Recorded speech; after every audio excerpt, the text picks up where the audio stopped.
Hey guys, welcome to our daily encounter.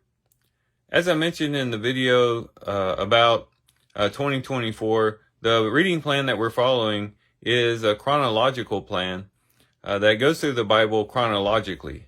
And so some of the books will be placed in different places than what we're typically used to, so that we can get an idea of the general chronology of the Bible. And we come across this first for this year today when we get into the book of Job, because it's believed that whether you believe that Job was actually written during the time of the patriarchs, it's commonly believed that at least the story has its setting in the time of the patriarchs.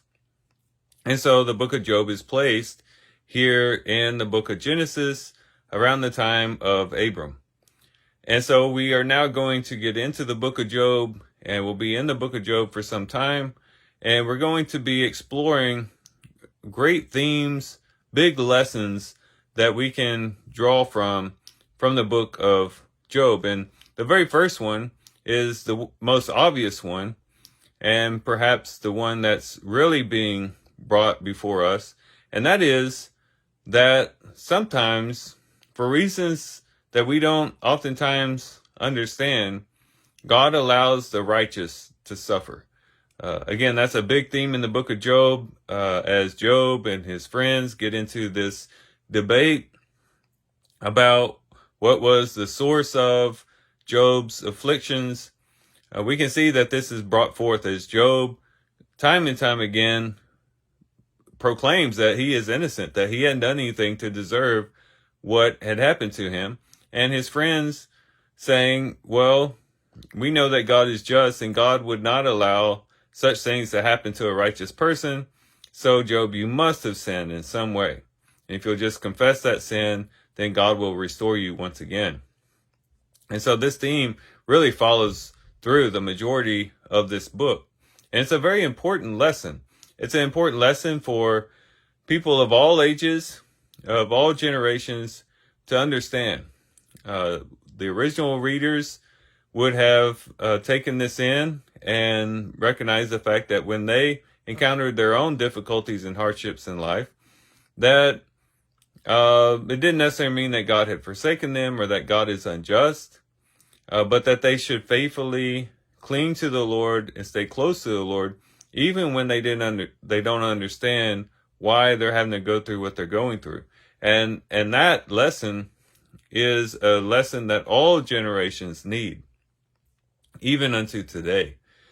It helps us in our personal lives, because one of the things that we think about oftentimes when tragedy enters into our lives, maybe we have the loss of loved ones like Job did, maybe we have the loss of property like Job did, or maybe we even lose our own health as Job did. Oftentimes the first thing we want to think of is, what have I done to deserve this? Lord, haven't I been following you all these years? Haven't I been walking faithfully before you? How could you allow this to come into my life? And the book of Job helps us to process that whenever we have those types of feelings. But this is also an important lesson when we look at other people who are suffering. Because if we're not careful, we can perhaps look at the hardships and the trials and the difficulties that other people have and assume that perhaps it might be because that individual must have some type of sin in their lives. Somehow they're not walking in God's ways, and therefore God is afflicting them, bringing discipline and punishment upon them. And it can cause us to look condescendingly upon other people who suffer.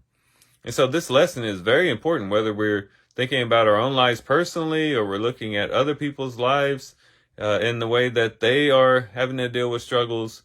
This lesson is very, very important. But it's also important as we think about it in connection to the Messiah, when we think about it in connection to Jesus Christ, because really the book of Job really sets up the coming of the Messiah and what he would be all about. The book of Job shows us that a righteous person can suffer, that sometimes happens for purposes oftentimes we don't understand. But for the Messiah, we would eventually come to understand why he suffered. But it kind of sets up the possibility for a Messiah who's anointed by God, who is the Son of God, who can come on earth and live a righteous life, a holy life, and yet still suffer at the hand of sinners and be crucified on a cross. And so it can help us as we think about the scriptures, and we can think about even the experiences of the Messiah himself, and understand, yes, Job helps open the door for that, and helps us to realize that just because Christ was crucified doesn't mean that he was being crucified for his own sins, and that it's very possible that he is then dying for another purpose. And of course, we come to fully understand that he's dying for our sins and what we have, the things that we have done. And so this is a very, very important lesson. It's an important lesson in understanding how everything fits in the book of Job, but it's also a very important lesson in our own personal lives, in the way that we interact with others socially, but also in our understanding of what would happen with the Christ, the Messiah. So these are some things we can reflect on and think about as we do our reading today. With that, guys, I do thank you for watching the video today. Hope you guys have a great day. Love you guys. God bless.